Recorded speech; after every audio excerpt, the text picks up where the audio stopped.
Think of the first song you ever learned.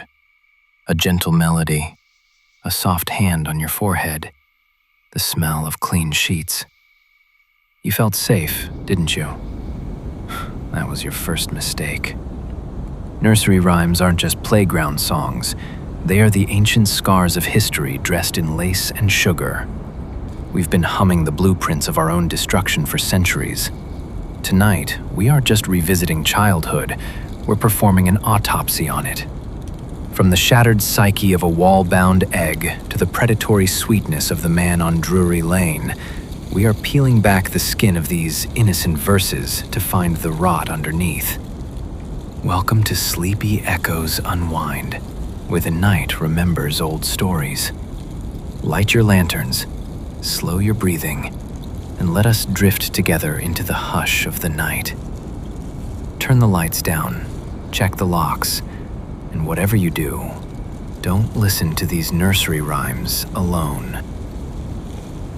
What if the songs meant to soothe you to sleep were actually designed to keep you awake forever? These are the rhymes your parents knew better than to sing. From our first breaths, we're taught to connect these simple, looping melodies with safety and warmth. They're the background noise of childhood, so common we eventually stop hearing them at all. But what are we truly listening to? Behind the sing-song cadence and playful words are echoes of history, tragedy, and fears so deep we had no choice but to wrap them in a children's song. Tonight, we're not going to sing. We're going to listen. We'll peel back the friendly layers and uncover the psychological thrillers that have been hiding in plain sight for centuries. These rhymes aren't just stories, they're keys. Each one unlocks a room in the abandoned house of our shared psyche, where a distinct and ancient dread is waiting patiently. These are not bedtime stories, they are waking nightmares. Humpty Dumpty. Humpty Dumpty sat on a wall. Humpty Dumpty had a great fall. All the king's horses and all the king's men couldn't put Humpty together again. The image is instant and almost cartoonish. A clumsy, egg-shaped guy who teeters on a wall before shattering. We're taught it's a riddle, and the answer is an egg. A simple lesson that some things can't be fixed. But here's the thing. The rhyme never actually mentions an egg. That's an assumption we learned to make. A much more violent story has attached itself to these lines, taking us to the brutal siege of Colchester during the English Civil War in 1648. The Royalists, defending the town, supposedly had a secret weapon, a massive cannon nicknamed Humpty Dumpty. It was mounted on the St. Mary at the Wall church, raining devastation on the attackers. For weeks, it held the line. But a concentrated cannon barrage finally shattered the wall beneath it, sending Humpty Dumpty tumbling to the ground. It was so heavy that all the king's horses and all the king's men were powerless to put their greatest weapon back together. It's a fantastic story, but most historians see it as a clever piece of modern folklore. The rhyme was published over a century after the siege, and the cannon story didn't pop up until the 1950s. There are no records from the 1600s of a cannon with that name. But the real power of Humpty Dumpty isn't about cannons or eggs. It's about a feeling. It's about the fear of instability, the dread of falling apart. Forget a church wall. Think about the wall you've built around yourself. That careful facade of control, competence, and sanity. You're perched up there right now, high above a silent world. From this height, everything seems manageable. You feel stable. You feel safe. Humpty Dumpty sat on a wall. Then you feel a tremor. It's not from the ground. It's from inside the wall itself. A faint vibration runs up through your feet and settles in your bones. You look down and see a hairline crack. Was that there a moment ago? The pressure of simply being is taking its toll. You shift your weight, and another crack appears. The structure groans, a feeling in your marrow.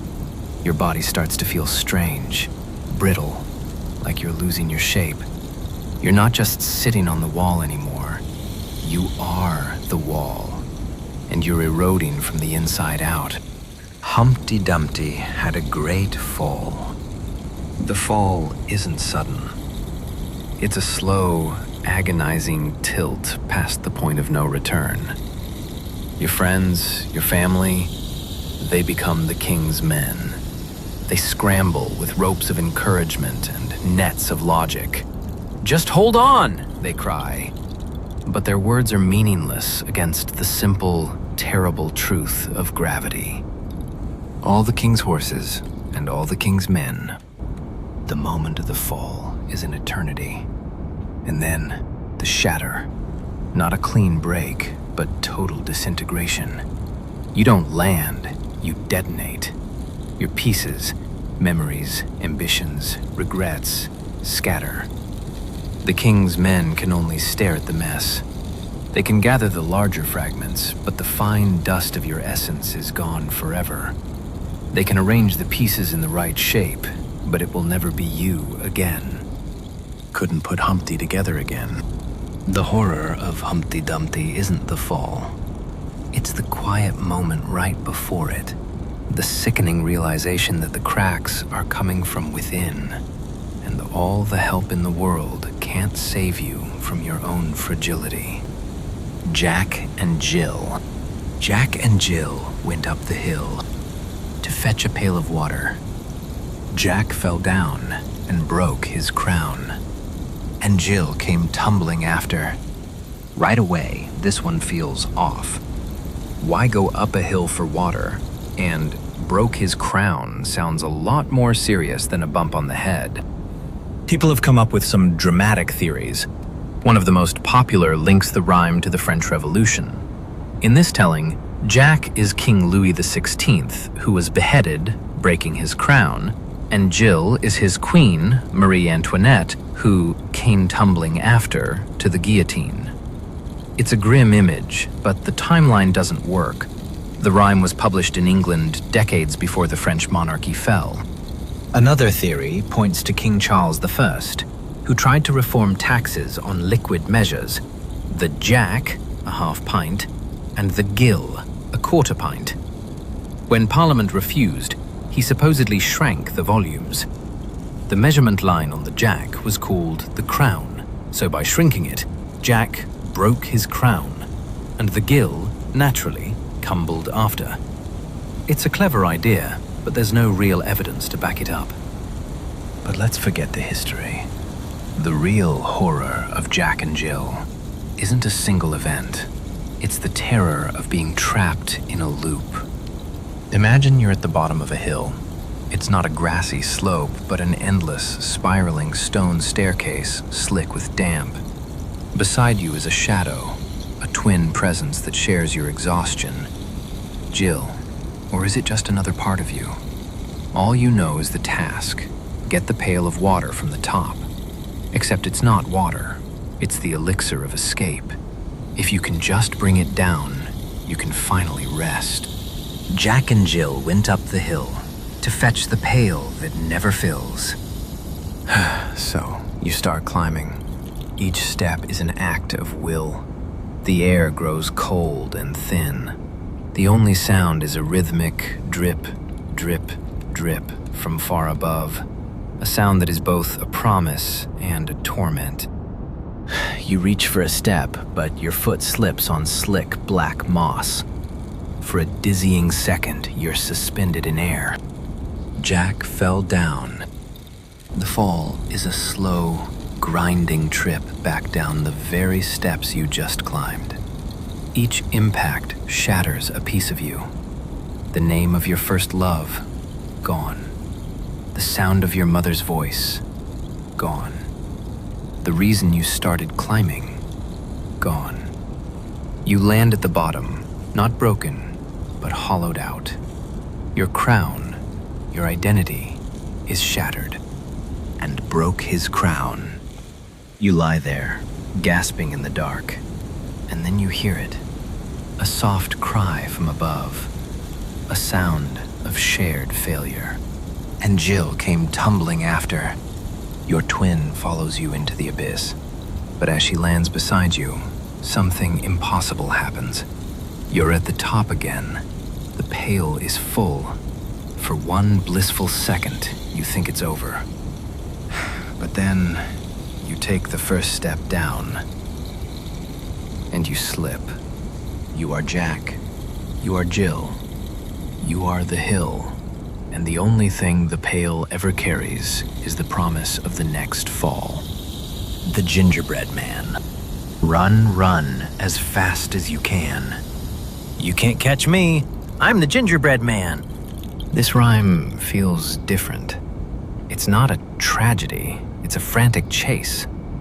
A sentient cookie leaps from an oven and flees a world that wants to consume him. Some strange theories cling to this tale. A few connected to 17th century witchcraft, suggesting that folk magic practitioners used gingerbread men as effigies or voodoo dolls. Eat the cookie, control the person. Some online stories even claim baking gingerbread men became illegal, but there's really no historical evidence for any of this. For the most part, gingerbread was just a festive treat. The real darkness here is more intimate. It's the fear of being chased by something you created. It's 3 a.m. You're alone in the kitchen, wrestling with that familiar, gnawing emptiness born of anxiety and regret. You decide to bake, not for joy, but to fill the void. You knead your frustrations into the dough, cut out the shape of a man, and put him in the oven. You don't mean to give him life. But as the oven heats up, something flickers. You open the door. He sits up. His raisin eyes are 2 black pits. He leaps from the baking sheet and sprints, not through your kitchen, but through the labyrinth of your own mind. And as he runs, he chants in a brittle whisper only you can hear. Run, run, as fast as you can. You try to catch him. You chase this manic creation through your past, but he's too fast. He taunts you from behind old heartbreaks and ducks under professional failures. He is made of you, so he knows every secret path and every hidden shame. The old woman, the pig, the cow, they are just your own exhausted attempts to catch up with your runaway self. Your logic, your guilt, your pride, they are all too slow. You can't catch me. I'm your own man. Baked from the crumbs of forgotten sin, gingerbread heart, crisp and thin. He is your ambition, your appetite, your id, all freed from your control. Finally, you corner him at the edge of a river of quiet despair. You have him. But then, a fox emerges from the shadows. The fox isn't another creature. The fox is you too. It's your most predatory instinct, the part of you that knows how this has to end. I can help you cross, it purrs. The gingerbread man, arrogant and desperate, agrees. As they reach the middle of the river, the fox gently tilts its head and opens its mouth. The gingerbread man doesn't scream. He's a quarter gone, then half, then consumed. Fox waits with a grin, sweet and sly. One bite, and you devour yourself. Goodbye. You've swallowed your own runaway spirit. The chase is over. But the silence that follows isn't peace. It's assimilation. The hunger is gone, but so is everything else. Then you feel a faint, manic kicking in your stomach. He's not gone. He's just found a new place to run. And the worst part is, you crave more. London Bridge is falling down. London Bridge is falling down. Falling down. Falling down. London Bridge is falling down. My Fair Lady. Of all the rhymes, this one feels the most epic. It's not a small drama. It's the collapse of a massive, iconic structure. The historical theories are just as grand. One points to a Viking attack in 1014, where Olaf II of Norway allegedly pulled the bridge down. This story is supported by a Norse saga that, when translated, reads strikingly like the rhyme, "London Bridge is broken down." Other theories suggest it's just about the bridge's constant need for repairs after damage from ice in 1281 and multiple fires. But there's a far darker theory, one that taps into a gruesome superstition: immurement. That's the practice of sealing a living person inside a structure as a sacrifice to ensure its stability. Folklorist Alice Bertha Gaume suggested the rhyme and the children's game of trapping a player are a folk memory of this horrific ritual. Verses like, "Take a key and lock her up," seem to bolster this. Now, to be clear, there's absolutely no archaeological evidence that anyone was ever sacrificed to build London Bridge. It remains a chilling folkloric idea, not a historical fact. But the fear it taps into is real. The fear of being the sacrifice required to hold a crumbling world together. You're not building the bridge. You are its keeper. And it doesn't span a river. It spans the chasm of your own subconscious. On one side is the waking world of order and logic. On the other, chaos and darkness. Your sanity is this bridge. London Bridge is falling down, falling down, falling down. The chant begins as a whisper. A stone loosens. A core belief you held about yourself turns to dust. You rush to patch it with denial and distraction. Build it up with wood and clay, wood and clay, wood and clay. But the erosion spreads. An arch gives way. A fundamental relationship in your life crumbles. You rebuild with iron and steel, with grim, rigid determination. Build it up with iron and steel, iron and steel, iron and steel. But iron rusts and steel bends. The song is relentless. The bridge groans under the weight of a lifetime. You're trapped in a cycle of eternal, exhausting maintenance. Iron and steel will bend and bow, bend and bow, bend and bow. You've run out of materials. You've used every ounce of your strength. There is only one thing left. You. You are the keystone.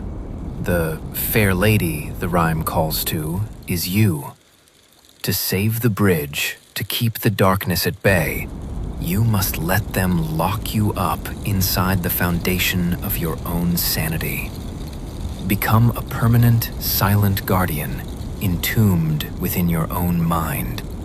The choice is terrible. Let the bridge fall and be consumed by the abyss, or become a prisoner in your own creation. The Muffin Man. Oh, do you know the Muffin Man? The Muffin Man? The Muffin Man? Oh, do you know the Muffin Man? Who lives on Drury Lane? The tune is cheerful, almost jaunty. A simple song about a local baker who, in the 19th century, was a real type of street vendor selling English muffins door to door. It seems totally harmless, which is why the urban legend attached to it is so unsettling. A popular, and entirely fictional, story circulating online identifies the Muffin Man as one of England's first serial killers, a 16th century baker named Frederick Thomas Linwood. The story claims he would lure children by tying a muffin to a string, then murder them. The rhyme, in this telling, was a coded warning. Let's be crystal clear. This story is a complete fabrication. Fact-checkers like Snopes have confirmed there are no historical records of a killer with that name or any of these crimes. The story seems to have started on a parody website. The story isn't true, but the fear is. The fear of a stranger's invitation, the dread of a friendly face that belongs to a predator. It's late. You're in that gray space between sleep and waking when you hear it. A soft, rhythmic knocking at your front door. Tap, tap, tap, tap. It's gentle, almost polite. Then a voice, thin and sugary, snakes under the door. Do you know the Muffin Man? You're frozen. Every instinct screams at you not to move. But a strange curiosity pulls you from bed. You creep to the door and look through the peephole. A stooped figure stands on your doorstep, holding a large wooden tray covered by a stained cloth. Steam rises from beneath it, carrying a scent that is overwhelmingly sweet, but with a dark, scorched undertone, like burnt sugar and something metallic. The Muffin Man, he coos. He knows you're there. He doesn't force his way in. He just waits. He lives on Drury Lane, he whispers, and Drury Lane isn't a place. It's a state of deep, gnawing hunger. The lane is inside you. He's been living there all along. Who lives on Drury Lane? Against all reason, your hand moves to the lock. The fear is immense, but the pull of the invitation is stronger. You open the door a crack. He smiles. His teeth are small and brown, like burnt raisins. He lifts the corner of the cloth to reveal a dozen plump, golden muffins. He says his hospitality is a gaping maw. The muffins are baked from lost hopes and things that have gone missing in the night. His knock is soft. His tray is hot, with treats of flesh and pain. Your hand reaches out. You know you shouldn't. One bite invites you through the door to bake forevermore. Your fingers are about to touch the warm crown of a muffin. But just before you do, you look down and see a face in the dough. Your face. Its tiny icing eyes are wide with terror, its mouth open in a silent scream, and it's smiling back at you. The silence after these rhymes feels heavier now, doesn't it? The familiar has become strange, and the darkness that was always there has finally been given a voice. If you want to keep digging into the unsettling truths hidden in the songs of our childhood, subscribe for more. There are so many more verses to explore. We're taught that monsters live in closets and under beds, but the most terrifying ones are the ones we invite into our homes every day. The melodies we hum, the stories we tell without thinking. These rhymes aren't just warnings about plagues or fallen kings. They are psychological blueprints for dread. They teach us about instability, inescapable cycles, being consumed by our own creations, and the terrible danger of a friendly invitation. They show us that darkness doesn't always roar. Sometimes it arrives as a song you've known your entire life. So the question isn't just what these rhymes mean, but what other dark histories are hiding all around us, disguised as something innocent. The nursery door is closed, but the echoes remain. We like to think we've outgrown these stories, that we've traded wooden blocks for logic and night lights for the real world. But as we've seen tonight, the real world is exactly what these rhymes were trying to hide us from. Or perhaps what they were trying to prepare us for.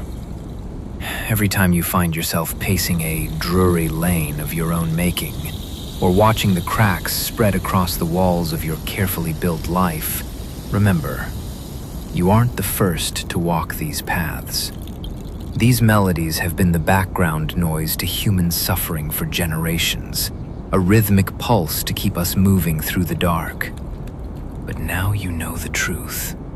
You know that the fair lady is a prisoner, that the gingerbread man is a mirror, and that the crown Jack broke was never made of gold. It was made of identity. So, the next time you hear a child laugh as they all fall down, or find yourself humming a tune to break a heavy silence, ask yourself, are you singing to remember, or are you singing to forget? The shadows in the corner of the room haven't moved, but now you know they have a rhythm. Sleep well, if you can. And if you hear a soft tap, tap, tapping at 3 in the morning, don't open the door. Some treats are far too expensive to taste. Before you go, subscribe to peel back the next layer of the mask.